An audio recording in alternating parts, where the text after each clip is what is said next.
Hey everyone, welcome back. Today we're diving into one of the most important events of the year, the 2025 U.S. presidential election. Donald Trump has returned to the White House, and while the vote is over, its consequences are just beginning. What does this mean for the world order, for NATO, for China, and for the Middle East? Let's break it down.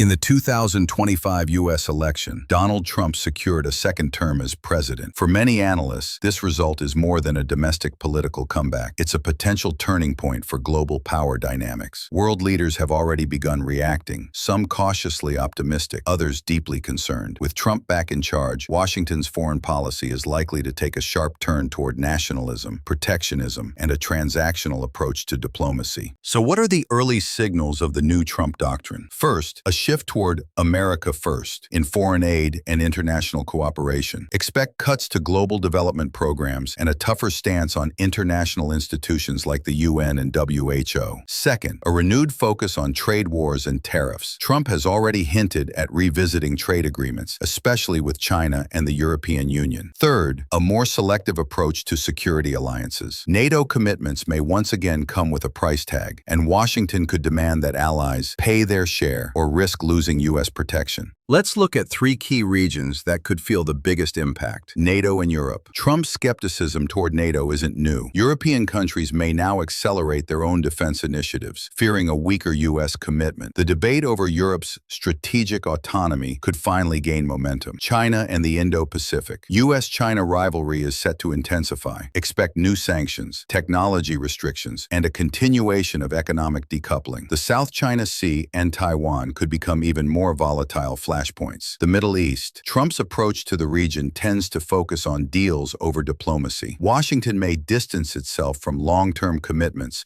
while seeking quick strategic wins, such as new normalization deals or arms sales. For regional powers like Turkey, Saudi Arabia, and Iran, this could mean new opportunities and new uncertainties. For Turkey and the broader region, the next few years will be about recalibration. A more unpredictable Washington could push Ankara to diversify its alliances, balancing between the U.S., Russia, and even China. At the same time, shifting U.S. engagement in Syria and the Eastern Mediterranean might open both risks and strategic space for regional actors. In short, flexibility will be the key word in Turkish foreign policy. In conclusion, Trump's return doesn't just reshape American politics, it could redefine the global order. Will this be the start of a more fragmented world where every nation looks out for itself? Or will it spark new alliances and unexpected partnerships? What do you think? Let me know in the comments. And don't forget to like, share, and subscribe for more global analysis. Thanks for watching, and see you in the next video.